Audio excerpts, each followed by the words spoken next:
Hi welcome to RV's food and travel. ఇప్పుడు నేను మైసూర్ జంక్షన్లో ఉన్నాను.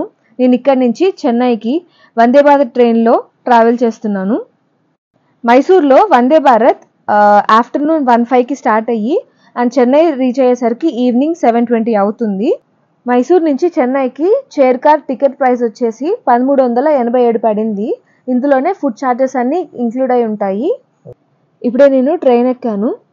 ట్రైన్ స్టార్ట్ అయ్యే ముందు డోర్స్ అని ఆటోమేటిక్గా క్లోజ్ అయిపోతాయి.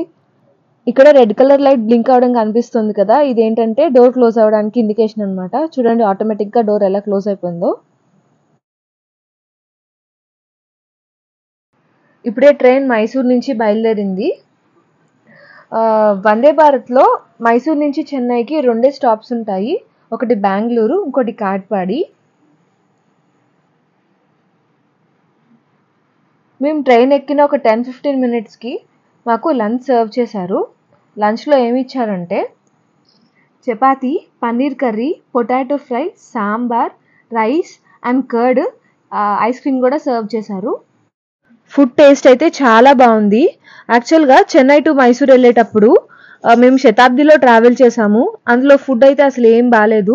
సో ఇక్కడ వందే భారత్లో ఎట్లా ఉంటుందేమో అని మేము బయటే లంచ్ చేసి వచ్చాము. కానీ మీకు చూపించడానికి ఒక లంచ్ తీసుకున్నాను నేను. ఇక్కడ ఫుడ్ టేస్ట్ క్వాలిటీ అయితే చాలా బాగుంది. ఇప్పుడే ట్రైన్ బెంగళూరు జంక్షన్ క్రాస్ అయింది అండ్ బెంగళూరు దాటిన హాఫ్ అన్ అవర్కి మాకు స్నాక్స్ ప్రొవైడ్ చేశారు.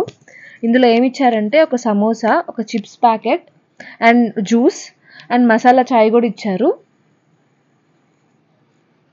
ఈ వందే భారత్ ట్రైన్లో ఛార్జింగ్ పాయింట్స్ అని ఇలా సీట్ కింద ప్రొవైడ్ చేస్తున్నాడు. ఈ ట్రైన్ ఎంత స్పీడ్లో వెళ్తుందో అండ్ నెక్స్ట్ స్టేషన్ ఎంత దూరంలో ఉన్నదంతా మనకి డోర్ పక్కన ఉన్న స్క్రీన్లో కనిపిస్తూ ఉంటుంది.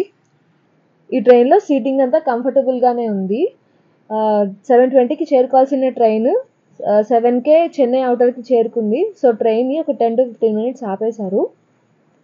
ఓవరాల్గా వందే భారత్లో జర్నీ బాగుంది. ఒకసారి ఖచ్చితంగా ట్రావెల్ చేయొచ్చు.